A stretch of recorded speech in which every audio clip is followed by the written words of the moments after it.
Thank you, Bernie. Thanks to all of my colleagues. We are here to send a message to President Biden to do what it takes to stop Republicans from driving our economy off a cliff. We know that President Biden can cut deals. We know that he's a man of his word. And I have confidence and faith in the President in these negotiations.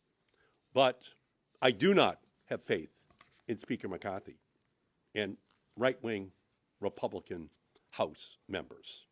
Speaker McCarthy wants to jeopardize the whole of the American economy, sacrifice working and middle-class families' hard-earned savings by the trillions and hundreds of thousands of jobs, and put funding for rental assistance, early childhood education, nutrition assistance for moms and kids, and our entire social safety net on the line for some cheap political stunt.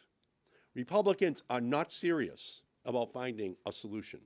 So we are urging President Biden to utilize his authority under the 14th Amendment of the Constitution, which clearly states, quote, "The validity of the public debt of the United States shall not be questioned."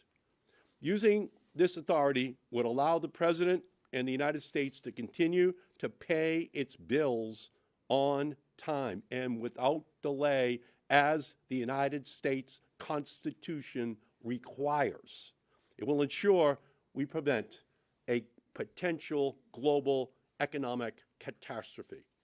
Speaker McCarthy says he wants to limit, save, and grow.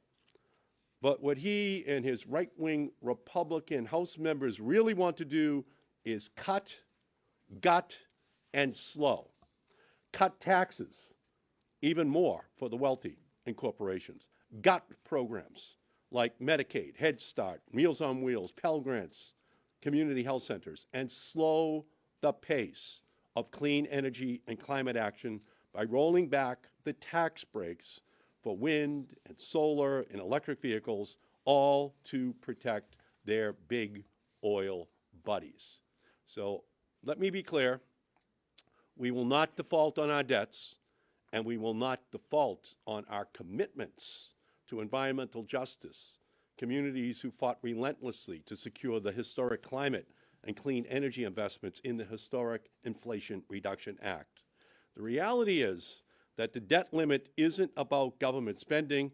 That's a separate federal budget and appropriations process. Republicans know this, but don't want the American people to know that. What we're talking about with the debt ceiling is whether we are going to default on the bills we've already incurred. It's like racking up a bunch of spending on your credit card and then refusing to pay the bill at the end of the month. This is Republican hypocrisy on stilts.